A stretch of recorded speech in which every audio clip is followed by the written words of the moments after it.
Seguimos hablando del tema del altar y lo hemos enfocado desde diferentes puntos.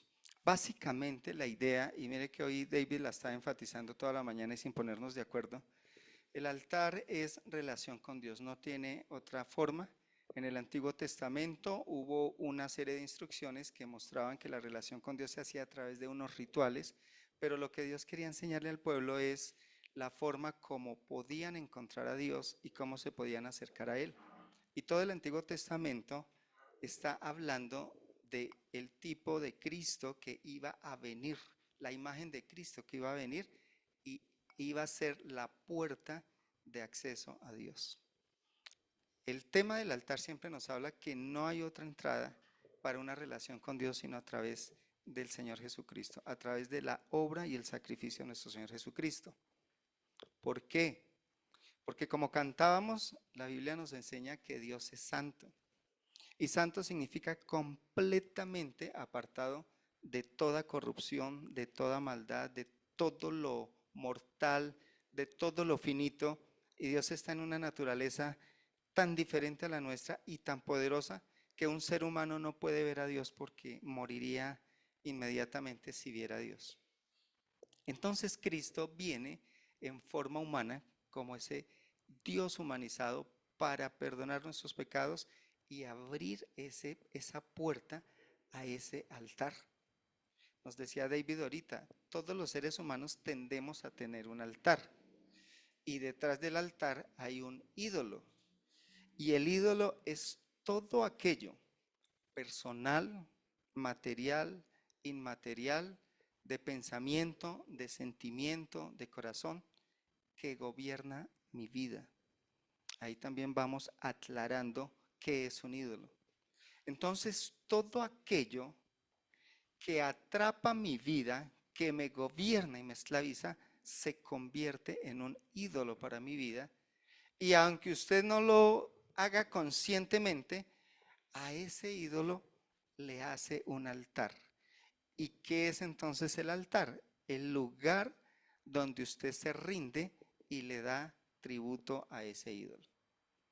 Y acá podemos hablar de muchos temas muy sutiles de qué es una idolatría en el corazón. Y puede estar enfocada hacia uno mismo. Yo soy el ídolo de mi vida, yo soy el Dios de mi vida, yo hago lo que quiero, lo que me parece, y no tengo en cuenta a Dios en mi vida para nada. Yo soy el mundo gira alrededor completamente de mí. Puede ser un objeto, puede ser algo material.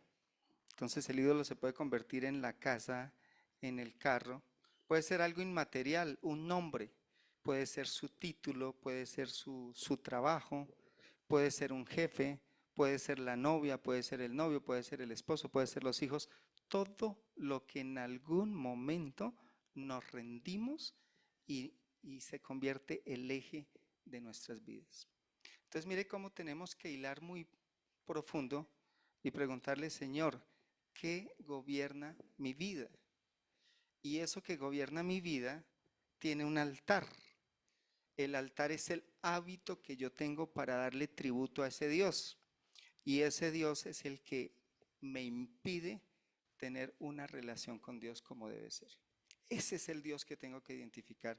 Y por eso Dios nos está llamando, querida iglesia, a que quitemos los ídolos y lo veamos a Él.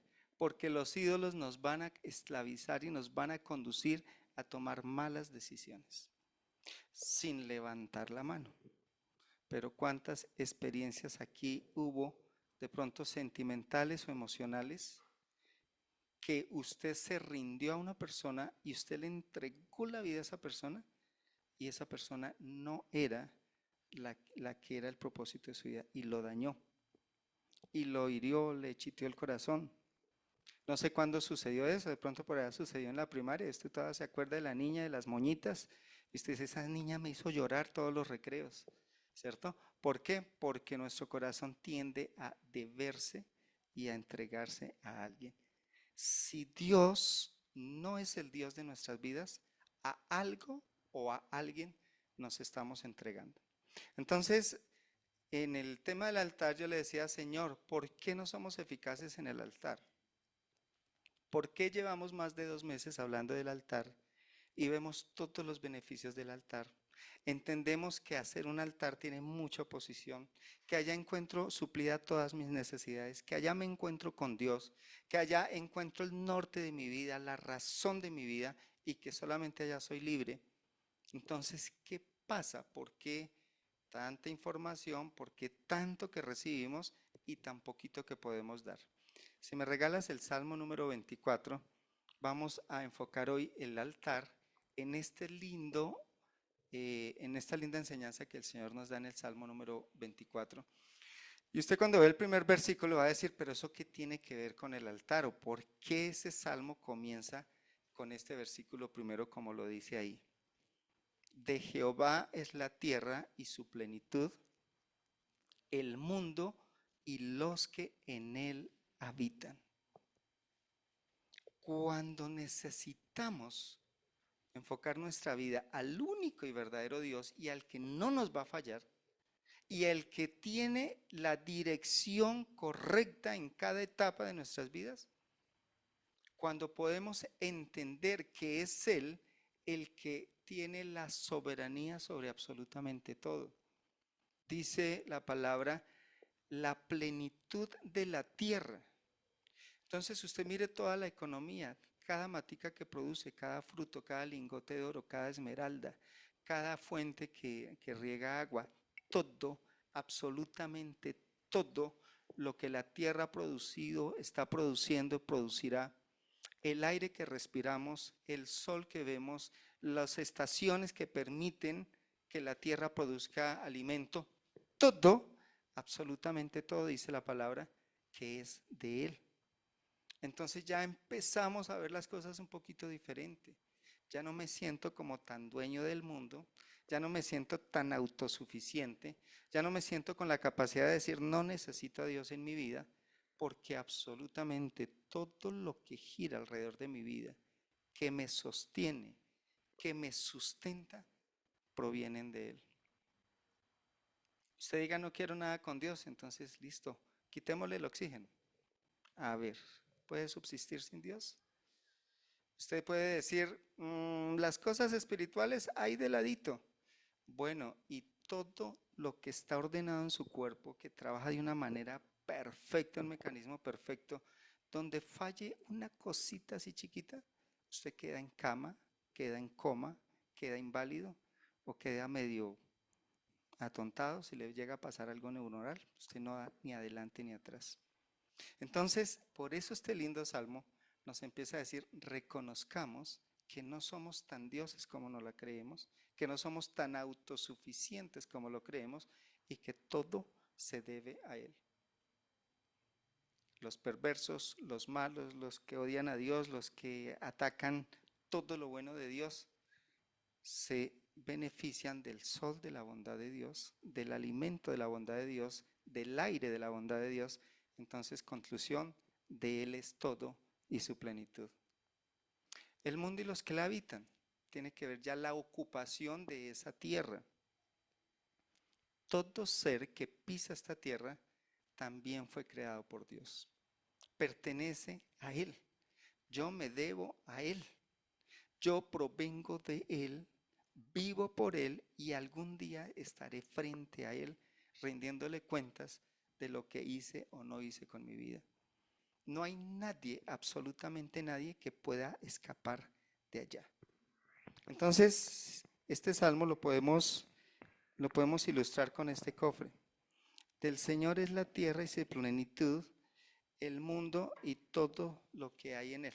Aquí hay unos sobres dentro del cajón.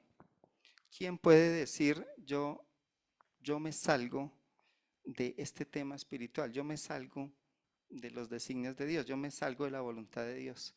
Todo está ahí. Y dependiendo como yo acepte o rechace ese llamado de Dios que Él me está haciendo, a que pueda entender que mientras Él no gobierne mi vida, voy a ser un pobre, mortal esclavo de algo. Nosotros no beneficiamos a Dios con ser buenos, seguirle, escucharlo, obedecerlo. no lo beneficiamos a Él, Él nos beneficia a nosotros, Él nos bendice a nosotros. Dice el versículo número 2, Sarita, por favor. Dice, porque Él fundó ¿qué? La tierra sobre los mares y la fundó sobre los ríos. Entonces, primera enseñanza para entrar a esta introducción que el Señor nos da es entender que yo sin Él soy nada, absolutamente nada. Entender que dice la palabra que fuimos creados, concebidos en la mente de Dios antes de ser concebidos en el vientre de nuestras mamás. ¿Qué significa? Que cada uno de ustedes, independientemente de las circunstancias en que fue su concepción, si fue deseado o no deseado, si fue una violación, un accidente, una noche de copas, lo que sea, significa que en la soberanía de Dios, desde antes que existieran las estrellas, el universo y el fundamento, en esa mente maravillosa de Dios, Dios ya lo conocía a usted. Él sabía que usted iba a existir y que usted tiene un propósito de vida. Y si Dios se tomó el trabajo de planificar su crecimiento, su nacimiento, su gestación, a ver, hizo lo más difícil. ¿Cómo no va a planificar un propósito de vida, de bendición suyo, para que usted haga algo trascendental en esta vida y se prepare para algo trascendental para la eternidad? Cuando no es Dios el que gobierna nuestras vidas, nos quedamos completamente, ¿cómo se dice? Sin visión. ¿Cómo es, doctora? Visión corta, ¿cómo se llama? No veo nada hacia adelante. Ciego. Bueno, sí, ciego. En el caso más extremo. Quedo ciego de mi vida, ¿sí? No sé para dónde voy. Y por eso cualquier cosa me puede atrapar. Cualquier plan me puede coger, cualquier circunstancia puede tomar control de mi vida. Entonces el salmista en el versículo 3 hace una gran pregunta. Dice, ¿quién habitará, quién subirá al monte de Jehová? Está hablando en el término judío. Jerusalén está sobre un monte. Allá en ese monte era donde Dios había puesto su presencia. Era donde el pueblo de Israel podía escuchar a Dios. Era donde el pueblo estaba perdido y destruido, iban a Dios y clamaban y Él los rescataba.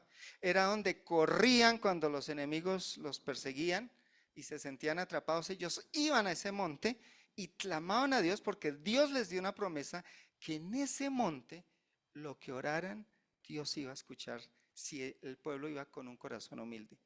Entonces había un altar en ese monte y ese altar se llamaba el templo de Jerusalén. Y en ese altar había un lugar específico donde Dios hablaba y manifestaba su gloria, y es el lugar santo y el lugar santísimo del templo. Entonces, ¿qué está preguntando David en este salmo? En este salmo, ¿quién puede estar en tu presencia? Vayámonos a la diapositiva número 24, Sarita, por favor. La gran pregunta es la anterior, por favor. No, sí, perdón, la siguiente. Estabas bien, yo estoy mal. Exacto. Entonces, lo que David está preguntando en el Salmo 24 es, ¿quién puede estar en Dios? Mire tan lindo que por medio del sacrificio de nuestro Señor Jesucristo, ya no es yo estoy con Dios, sino yo estoy en Dios. Ya no es Dios está conmigo, sino Dios está en mí. Por el sacrificio de la cruz, tuvimos una bendición más grande que la que tuvo Israel. Israel estaba con Dios y Dios estaba con ellos. Había un lugar donde estaba la presencia de Dios y el pueblo estaba aparte.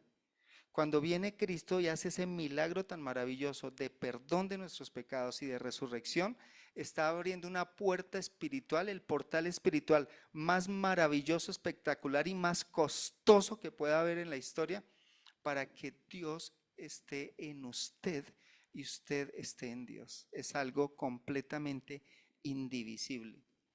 Por eso la palabra habla de un pacto, porque ya no se puede romper. Dios entra en nuestras vidas cuando lo recibimos y Dios se queda con nosotros y nosotros nos quedamos con Él. Entonces el Salmo está preguntando, ahí en el versículo 3, ¿quién puede estar en Dios? Y cuando no hay un altar, es que no podemos ir a esa presencia de Dios. Entonces hay dos escenarios. Una cosa es saber de Dios y otra cosa es conocer a Dios. En el altar yo conozco a Dios. En el altar es donde Dios, puedo sentir que Dios está conmigo y que yo estoy en Él. En el altar es donde pasa algo muy sobrenatural en nuestras vidas y Dios empieza a transformar nuestro ser interior y Dios comienza a direccionar nuestra vida y Dios comienza a mostrarnos los ídolos que nos gobiernan externamente, y es cuando una persona comienza a cambiar y se empieza a gestar un cambio permanente en una vida. Las personas que se encuentran con el Señor nunca vuelven a ser iguales, nunca. Y eso que lo confirmen sus vecinos, sus amigos, sus familiares cercanos. Comienzan a decir, ¿usted qué hizo? ¿Usted en qué anda? ¿Usted por qué está tan diferente? ¿Qué es lo que come? ¿Qué es lo que se está untando? Pero usted no es el mismo. Efectivamente no es el mismo porque hay un cambio de naturaleza. Saber de Dios es estar en un nivel espiritual. Saber de Dios es estar en una religión. Y en una religión yo estoy en un nivel donde apenas conozco de Dios, pero no estoy con Dios. Y la gran pregunta que podríamos decir en cualquier religión es, ¿has escuchado a Dios? ¿Has escuchado a Dios? ¿Tú hablas con Dios todos los días? ¿Has visto la gloria de Dios? ¿Tú has experimentado algo sobrenatural de la presencia de Dios en tu vida? Cuando no hay altar, nos quedamos en un nivel intelectual. Yo conozco que Dios es bueno, pero cuando estoy emproblemado, yo no veo a Dios. Yo conozco que Dios es fiel, pero cuando estoy en luchas, yo siento que estoy solo. Yo siento que Dios es mi vida, pero cuando llega la enfermedad, siento que me muero. ¿Por qué? Porque lo intelectual nunca va a poder afectar lo espiritual. Lo intelectual tiene que profundizar y llegar al nivel de un altar de relación con Dios para que yo lo que sé de Dios, que es bueno, que provee, que sana, que cuida, que respalda, se convierta en una vivencia y en una experiencia de vida.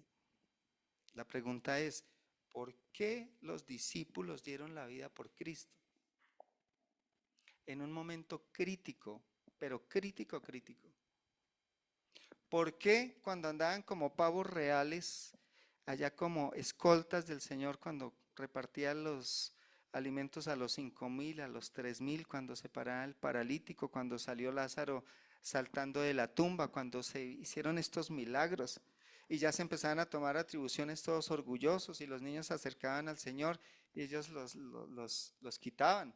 Y el que clamaba decía, Jesús, Hijo de Dios, sálvame, le decía, cállese, cállese, no moleste. Se creían con atribuciones y se creían muy importantes. Pues imagínese, usted está cerca de alguien que lo siguen 5,000 personas, 3,000 personas, que hizo estremecer toda Galilea, toda Jerusalén, que hizo estremecer todo el imperio romano. A ver, ¿eso no sería goodwill, andar cerca de él? Se hicieron una expectativa muy grande.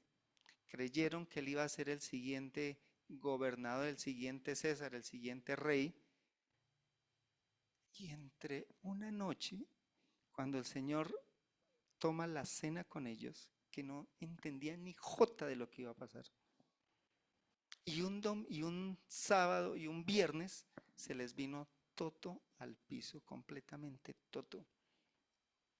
Su Todopoderoso lo vieron crucificado, muerto, lo vieron sepultado, lo vieron derrotado, y estos dijeron, ¿y ahora nosotros qué? ¿Y ahora nosotros qué? Cuando ellos tuvieron ese altar y esa presencia de Dios en sus vidas, fueron capaces de dar la vida por Él, aun cuando ya no estaba físicamente Él con ellos.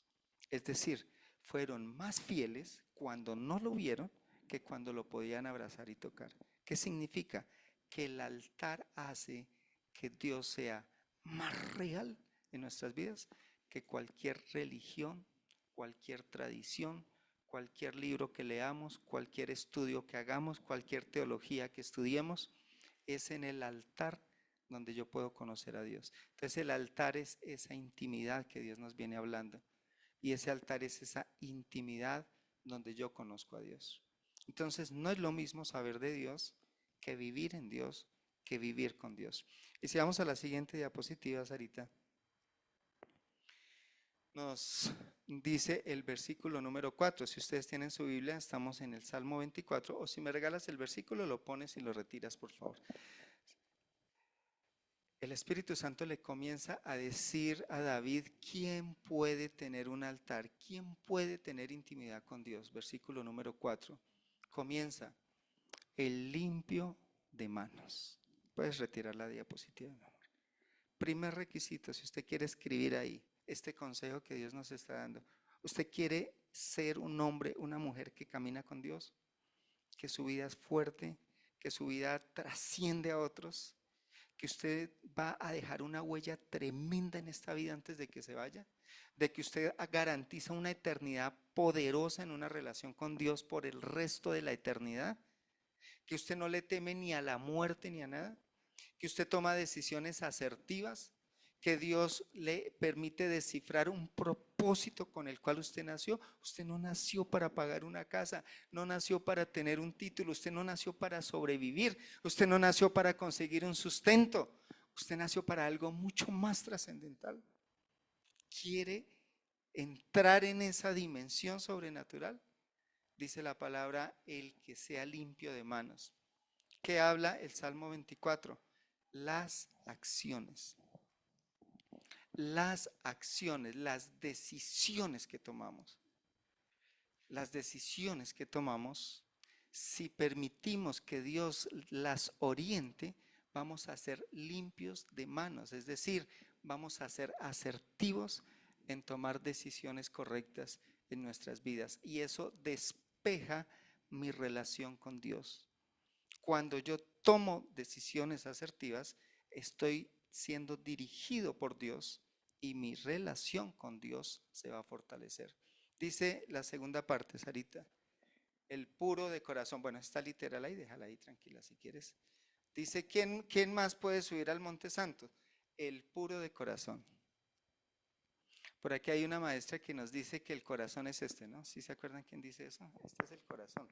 Esta es la mente, este es el corazón. ¿Qué es el corazón? Sus pensamientos, sus emociones, lo que no vemos. Yo no les veo a ustedes el corazón, ¿sí? Veo la expresión de su corazón. Entonces, ¿qué está diciendo el Señor a través de David? Está diciendo, los que pueden ver a Dios son los que en su corazón tienen buenas intenciones y lo que hacen es con buenas motivaciones. Y resulta que eso es tan oculto que uno ni siquiera a veces entiende las intenciones de su corazón.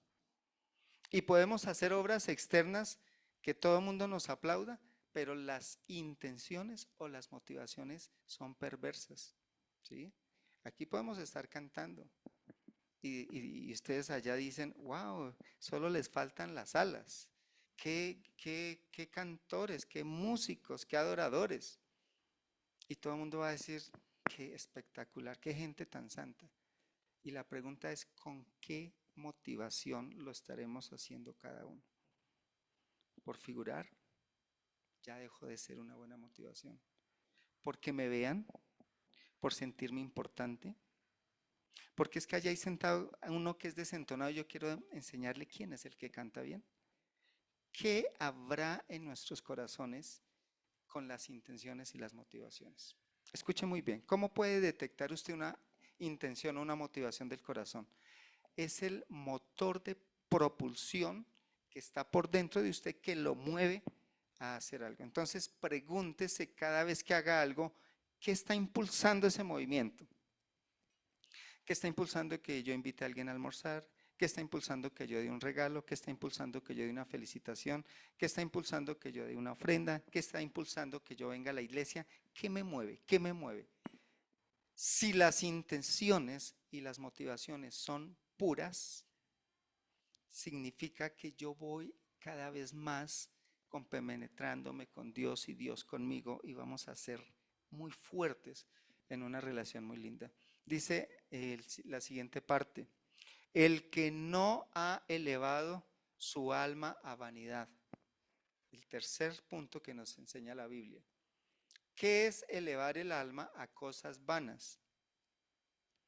Es pegarnos de cosas sin sentido en nuestras vidas. ¿A usted no le ha pasado que corrió muchos años de su vida y lo logró y consiguió algo y ya no le supo insípido?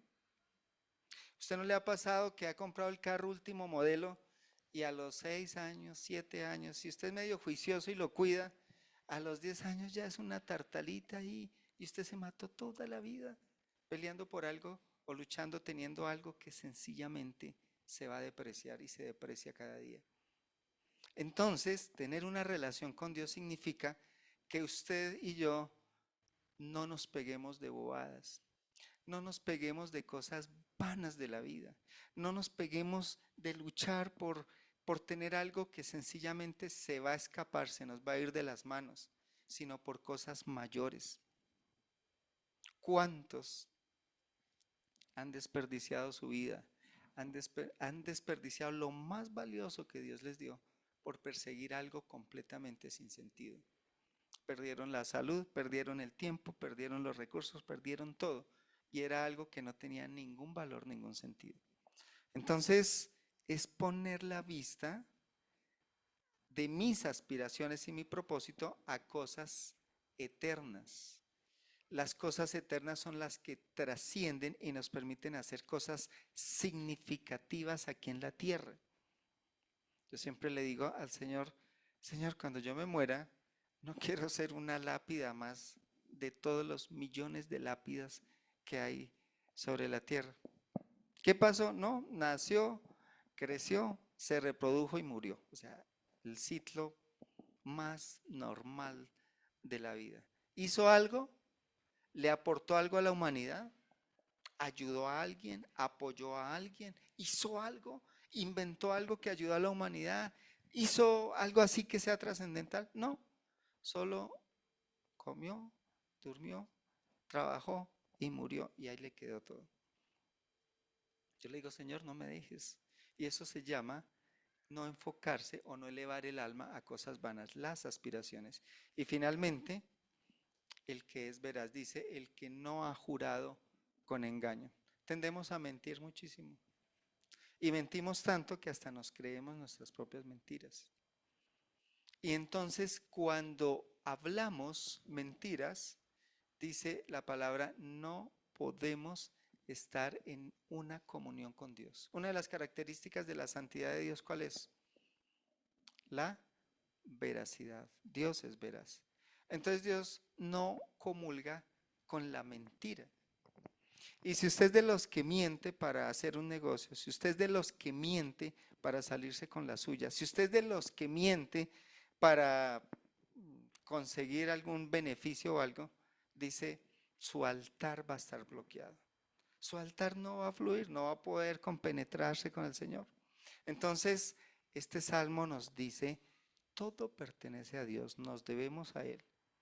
Y para tener una verdadera relación con Dios y una vida trascendental, necesito decirle, Señor, limpia mis acciones, mis intenciones, mis motivaciones, mis aspiraciones y propósitos y hazme una persona veraz.